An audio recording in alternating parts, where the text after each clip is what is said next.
What's up, guys? It's Meg, and it's that time of the week again where we get to talk about the latest issue of the Walking Dead comics. Today we're talking about issue number 149. I have it right here. This is the Devil on Your Shoulder. I've actually already read it. I started to film kind of a reaction you know, along with the review as I was reading it, but I found it difficult because my camera kept turning off, as we've talked about before, and yeah, you know, it wouldn't record, and then I'd look up and I had just reacted to something and you know, it wasn't even recording. So it's, and then, you know, then I can't go back and re-record it because that would be fake. But I really enjoyed this issue. I love these conversations between Negan and Rick here. You know, Rick's come to him for advice, and I don't know if he knows what to expect here. And Negan, of course, starts out being his cocky asshole self, saying, you know, almost talking in a riddle that Rick doesn't quite understand, and he's getting pissed off. And so he starts to walk out, and then, you know, something Negan says kind of, he understands what he's saying, the meaning behind it more, rather than thinking Negan is just fucking with him. And so Negan is basically, you know, to summarize the conversation that they're having, he's basically saying, use what's happening to your advantage. You can lie, you can do anything, as long as you're providing the appearance of safety and security to your people, then they're going to fall in line, even if they don't like you, even if they don't agree with you. If you're keeping them safe and secure, or if they think you're keeping them safe and secure, you know, they're gonna fall in line, they're gonna back down, because that's really all that they are wanting right now. And then, you know, Rick goes off to Eugene and he mentions the bullets and how they've been stockpiling all the bullets for their guns, and they haven't really had a need for them until now. And he says that he wants to start, you know, a military. And you have to wonder here, you know, my first thought was, well, is he, because Eugene was able to round up all these people, you know, Eugene had already been talking to the people around the town and stuff about getting revenge on the Whisperers and using Lydia and all of that, you know, to their advantage. And so he's good at spreading the word. And I wondered for a minute, did Rick go to Eugene on purpose so that Eugene would spread the word? And I think it's twofold. I think Rick thinks the military idea is a good idea. I don't know, you know, how convinced he is that they can get it together quickly, but I think he knows it's a good idea. But more so, he's going to Eugene because he knows that Eugene will spread the word about this. So he's not even necessarily lying about it, you know, he's just going to Eugene first so that people can, you know, the rumor spreads, they hear it from Eugene. People start to feel more safe knowing that Rick is taking, you know, he's doing something here. Now, will it be enough to satisfy the people? I doubt it. We do see a brief, very small portion in here, let me find it, of some of the townspeople coming together, and they don't say why, but you know that they're there to talk about kind of an uprising against Rick and doing something about Rick. It's these panels here. This is probably not going to focus, I apologize, but if you've read the comic, you know what panel I'm saying. And then right here on this part where it says, what do you want? You know, that's going to be continued in the next issue, but this is kind of the start of somebody really doing something, deciding to do something against Rick and potentially Maggie too. We saw Andrea and Lydia and Carl make it to the hilltop, but we see Carl and Lydia kind of settling in. I'm assuming they're back in Carl's old room here at the hilltop, and there's conversation between Carl and Lydia mentions that, well, Carl is, which this was in the preview panel, he says, probably because of my dad, people look up to him. I want them to look up to me like that when I'm older. So we see that Carl is, you know, I've been saying that ever since Carl came into contact with Lydia here, he's been making really stupid, like shitty choices based on his feelings for a girl. But I like what he says here because it does show that he is showing some sort of maturity here in realizing that he does want people to look up to him when he's older, and that he wants to be like his dad. And then Lydia says, they will, they already do, you're already better than him. And in all of these images, you know, every time we see a picture of Lydia, she is kind of, her face is bowed, her hair, she uses her hair to like cover her face.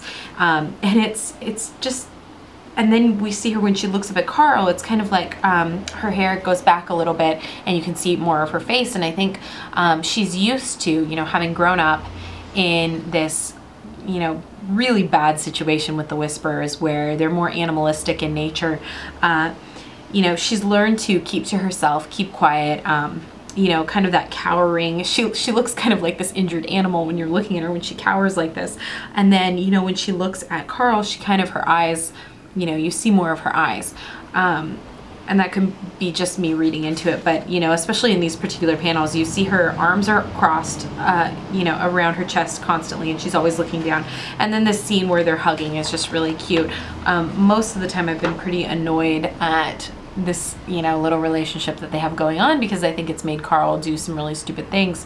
But this was kind of the first image where I'm like, this is cute. This is not just like a little fling for Carl. Like they really have feelings for each other, and she seems really like grateful, if not still suspicious of everyone's intentions here and caring for her. Like it's almost too good to be true, you know? I don't know if I'm making any sense whatsoever. Probably the most interesting thing for me was this Dwight stuff that's going on. So in the last issue, I think it was the last issue, we just saw like a one-page of Dwight. I think this was the last issue. And he said something about Debbie leaving him. And I was really confused because, you know, last we heard he was with Sherry, you know, when Negan and all of that, you guys know that. And so I thought maybe, you know, there's a lot that's been going on that we haven't seen Dwight. We haven't seen, you know, people at the sanctuary there for a while. All we see is Dwight kind of, you know, interacting with Rick. We don't really see what's going on behind the scenes here. So now we're finally seeing more of Dwight, which tells me that he's going to be probably featured pretty prominently here coming up. We did see a future comic issue with him on it, looking really awesome. He has a bunch of guns and weapons, and then he has Lucille. And so we know that he's going to probably feature prominently in some upcoming storylines here. Now I lost my train of thought. Okay, so I was assuming that maybe he met someone else named Debbie, and, you know, she left him as well, because we've had this long period of time, you know, since Negan was brought down and Dwight became the leader there. But then in this issue, they said he starts talking about a Diane, a freaking Diane.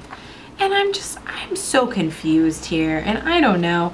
I was listening to some other people talk about it, and it seems like nobody really knows what's going on here, and the general consensus is that it's some sort of misprint here, which I just find it hard to believe with such a big, well-known comic. I mean, that they would make that kind of mistake in 2 issues and not even use the same mistaken name. It's weird. So I'm not sure what's going on here, but we have Dwight anyways, and he's still very, like, he does not want to be the leader. He's so adamant about it. And even after having Rick talk to him and this Laura chick is talking to him, and he's just not convinced that he has the ability to be the leader. He doesn't want it at all. And so we see him, you know, we see this interaction with Laura. Apparently she actually has feelings for him. And then we get to the last couple pages of the comic, and we see Dwight packing his stuff up. So he's packing his bag. He's got his duffel bag on his bed. He's got the crossbow. And then he goes to open the cupboard, and he's sitting there, you know, you can see him sitting down, and inside the cupboard is Lucille. And we see him pull Lucille out, and you have to wonder at this point, because my initial thought was that he's packing to leave, like he's just going to leave the sanctuary. He doesn't want to even be with this group anymore. I was assuming that he's just packing his shit to leave and be done with it. But now it makes you wonder, well, maybe he's not. Maybe this conversation with Laura has, you know, perked him up a bit, and he is going to become kind of, you know, what does she say? She says, sorry, I'm all over the place, guys. Bear with me if you haven't already stopped watching. I apologize for how bad this review is. But when they're arguing, you know, he's saying, I can't do this anymore. And she's saying this prominent phrase where she says, bullshit, they don't need you. They don't need you. They need you now more than ever with what's going on, and these people don't trust Rick. Remember, you're the bridge to keeping us safe and fed. And then it says, without you, half of these people would want to storm Alexandria and put things back to the way Negan had them. So this conversation is taking place right after, you know, everyone has heard what has happened with the Whisperers. So some of these people at the sanctuary have been killed by the Whisperers.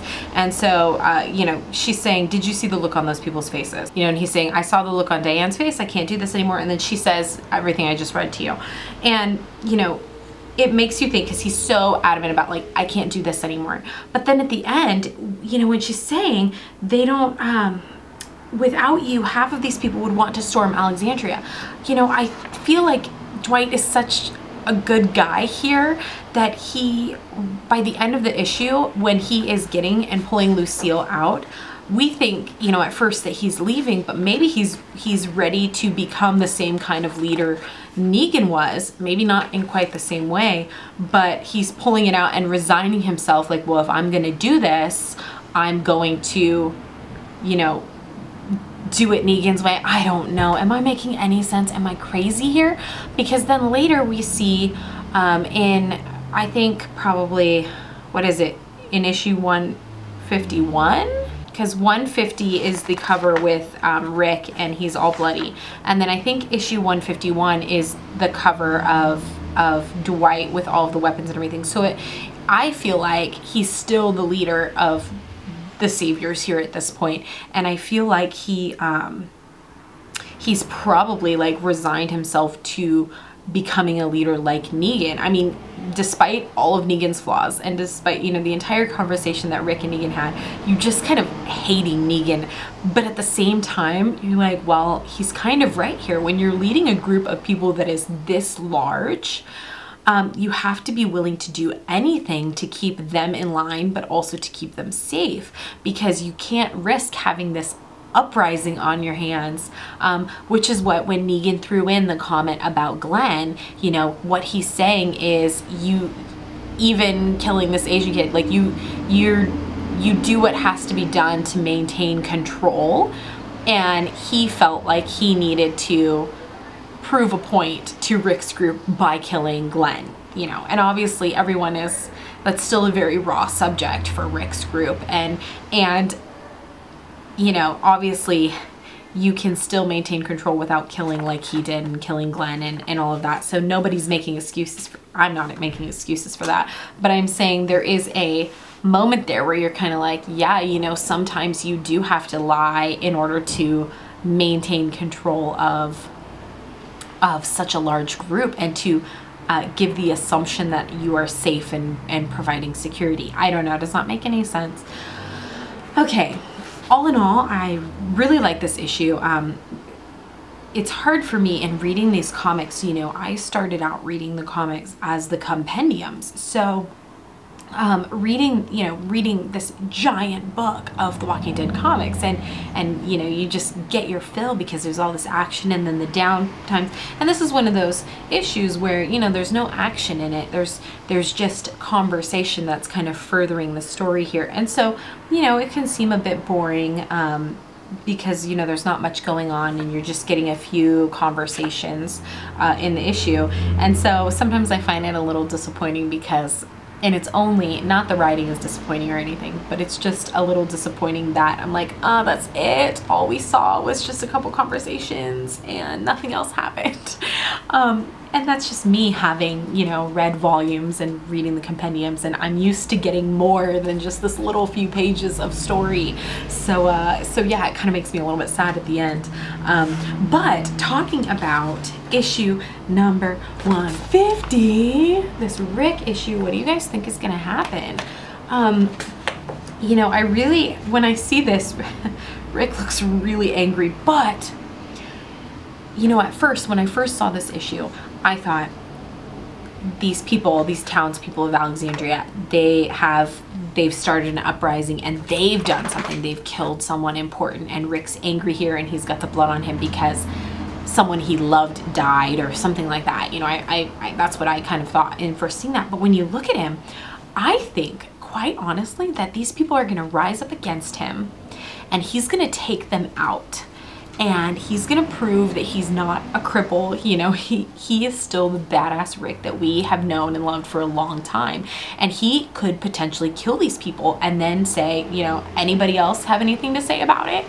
I don't know. That's kind of what I get from this. I mean, it's just my prediction. I haven't listened to anyone else's predictions yet, so I feel like I need to go watch some other videos. But you know, he looks angry, but I kind of feel like whatever blood this is, he did it, especially because it's all over him. Anyways, let me know what you guys thought about that. That's it for my reveal.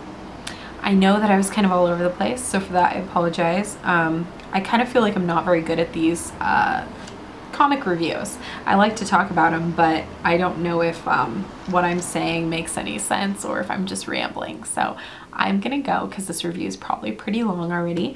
I enjoyed the issue. I am so excited for issue 150 though, because I know it's gonna be awesome. And then just moving forward, I love where the storyline is going, and I'm excited to see what other kind of information Negan gives Rick. What other kind of advice is he gonna give him? I did appreciate though that Rick confirmed that he has no intention whatsoever of letting Negan out. I have to admit, there were a couple times here in earlier conversations, you know, in the previous issues where I thought, God, I wonder if he's really gonna let Negan out, or if he's really contemplating this, because that's kind of a scary thing. Like, we don't want Negan to come out. You can't trust him. He's not changed. And you know, when this look on Negan's face right here. So he's, you know, he's having this normal face, this conversation here, and Rick says, I think I can work with that, and he's like, really? Like, he's like, oh, you're gonna take my advice? And you know, and then he says some choice words here, and he has this, as Rick's walking away, he has this, you know, kind of solemn face, like he's thinking, and then this right here, this smirk, this Negan smirk right here. Oh, he is working Rick. And this is, you know, I really think this is Negan's plan, is just like when he stayed in the prison cell when he had the opportunity to escape and he chose not to. He is going to eventually get revenge on Rick. I really feel like this. Obviously, he's not a changed person. For one, he feels no remorse whatsoever about Glenn, or he wouldn't have brought that up. But he's not changed whatsoever. Having this time in the cell, he's not thought about his actions. He feels very justified in everything that he did while he was, you know, ruling the sanctuary. So this look here, it just tells me that he is working Rick, and it's a long process, you know, and he knows it, but he's willing to do it. And he's working Rick, and just little things to help Rick and to give him advice and be friendly, and see, I'm not doing anything. See, I'm a changed person. See, I'm not going to try and escape. Even though the door is open, and he's trying to gain Rick's trust, and we know this. But I just feel like, eventually, probably not for a while, but eventually something's gonna happen where Rick's gonna feel the need to let Negan out, even though now he says, you know, I have no intent, you're never getting out, I have no intention of it. I'm happy that he's still in that mindset, but I feel like eventually, many issues down the line, something will happen where he's gonna feel like he either needs to let Negan out for help, or to fighting, or something, you know, the Whisperers Walker herd overruns Alexandria. Maybe Rick feels some remorse, I don't know, but I really feel like eventually Negan is going to get out, and he's not going to suddenly become a good guy here. He's going to take revenge. I could be totally off base here, but just this little smirk that he gives, I mean, I just like, you're totally working him right now, you know, like you're acting like you're giving him advice, and you're being friendly and helpful, and it's just, I don't know. And then, you know, when you look at the cover and you see Negan's face right here, yeah, I foresee way down the line this like terrible thing happening where Negan gets out and he just does something truly awful. Anyways, yeah, okay, this is really long. I apologize. Hope you like this. Please feel free to leave comments down below. And also, if you've stuck this far in the video, if you have any video topic ideas that you'd like me to discuss, or if you want to do a Q&A or anything like that, feel free to leave comments. I need video ideas. I have a few ideas, but probably not enough to do, you know, one every week until the new episode comes out. Okay, I love you guys. I hope you have a great day. Merry Christmas if I don't see you before then. Hope you guys have a great holiday. Bye.